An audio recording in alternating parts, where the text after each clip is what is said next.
circulation pulmonaire et systémique. Chez l'être humain, l'interaction entre le cœur et les poumons permet la distribution d'un sang oxygéné dans l'organisme. Ainsi, cœur et poumons interagissent en série, l'un avec l'autre.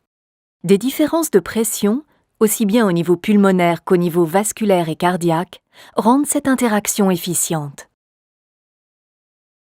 La ventilation spontanée. Lorsque nous respirons, les effets de la ventilation sur la fonction cardiaque sont minimes.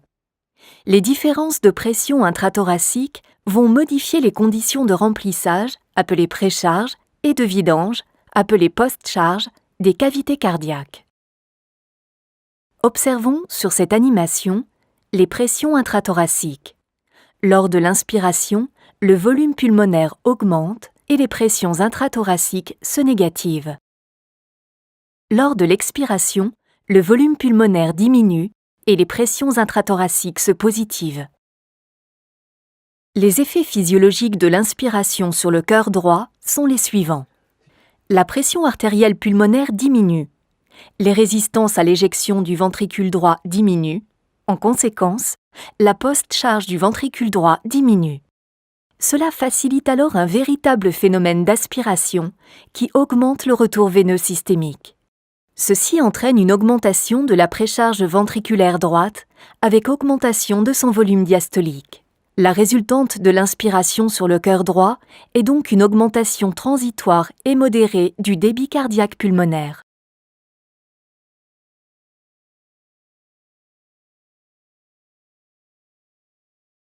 Détaillons maintenant les effets de l'inspiration sur le cœur gauche.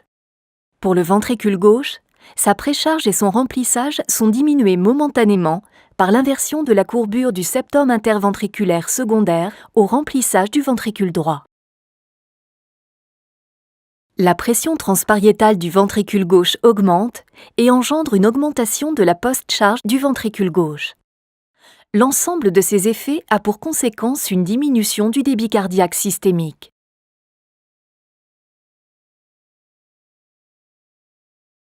À l'expiration, les pressions intrathoraciques devenant positives, des phénomènes inverses vont se produire. Détaillons les effets de l'expiration sur le cœur droit. Le retour veineux vers le cœur droit diminue, engendrant une diminution de la taille de l'oreillette droite et du ventricule droit en diastole. Il s'ensuit une diminution du remplissage du ventricule droit et donc de sa précharge. Les résistances des artères pulmonaires augmentent, engendrant une augmentation de la post-charge du ventricule droit. L'ensemble de ces effets a pour conséquence une diminution du débit cardiaque pulmonaire. Détaillons maintenant les effets de l'expiration sur le ventricule gauche. La fonction ventriculaire gauche bénéficie en revanche du cycle expiratoire et des pressions positives de l'expiration.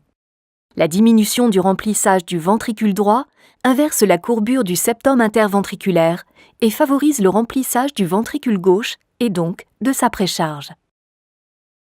La diminution de la pression transpariétale ventriculaire gauche diminue la post-charge du ventricule gauche.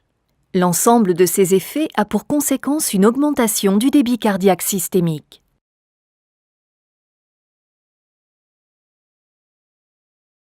Ainsi, l'inspiration, avec ses pressions négatives intrathoraciques, a un effet favorable sur le cœur droit. Tandis que l'expiration, avec ses pressions positives intrathoraciques, a un effet favorable sur le cœur gauche. L'apnée obstructive. Que se passe-t-il en cas d'apnée obstructive ? En termes de pression intrapulmonaire, l'apnée obstructive doit être considérée comme une inspiration forcée, c'est-à-dire génératrice de pression très négative. Détaillons les effets de l'apnée obstructive sur le cœur droit. Lors de la survenue d'une apnée obstructive, les pressions pulmonaires se négativent de manière très importante, avec pour conséquence, comme nous l'avons déjà vu, une augmentation de la précharge ventriculaire droite. En cas d'hypoxémie associée à l'apnée, la vasoconstriction pulmonaire artérielle réactionnelle peut augmenter la pression artérielle pulmonaire. Il y a alors augmentation de la post-charge du ventricule droit car la pression artérielle pulmonaire s'oppose à la vidange de ce dernier. Au final, l'apnée obstructive peut avoir des effets potentiellement négatifs sur le débit cardiaque pulmonaire si le ventricule droit n'arrive pas à lutter contre l'augmentation de sa post-charge. Détaillons maintenant les effets de l'apnée obstructive sur le cœur gauche. La dilatation du ventricule droit a aussi des conséquences sur le ventricule gauche. Elle engendre une inversion de la courbure du septum interventriculaire. Il y a alors diminution du remplissage du ventricule gauche et donc de sa précharge. La diminution des pressions intrapulmonaires facilite l'augmentation de la pression transpariétale. Il en résulte une augmentation de la post-charge du ventricule gauche. Au final, l'apnée obstructive a des effets négatifs et diminue le débit cardiaque systémique. L'apnée obstructive, de par les pressions négatives interpulmonaires développées, a des conséquences négatives sur le cœur gauche et pour certains patients, sur le cœur droit.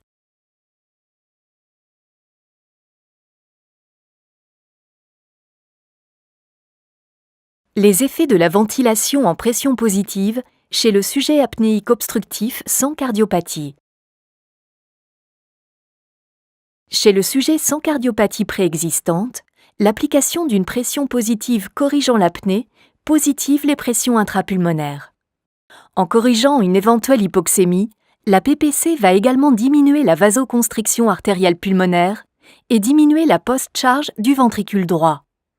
La précharge et le volume de ce même ventricule droit diminuent également. Cette diminution du remplissage du ventricule droit inverse la courbure du septum interventriculaire. Elle favorise aussi le remplissage du ventricule gauche et donc de sa précharge. Enfin, la diminution de la pression transpariétale ventriculaire gauche diminue la post-charge du ventricule gauche. L'ensemble de ces effets a pour conséquence une augmentation du débit cardiaque systémique. Au final, l'application d'une PPC chez un patient sans cardiopathie peut corriger les effets délétères de l'apnée, en particulier sur le ventricule gauche.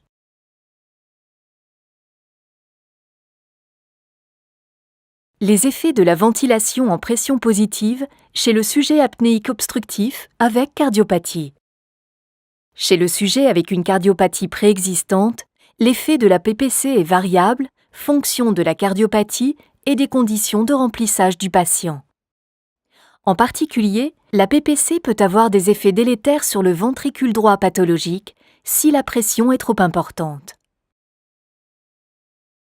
Toutefois, l'effet global de la PPC chez l'insuffisant cardiaque est favorable dans la littérature publiée, avec une amélioration de la fraction d'éjection ventriculaire gauche.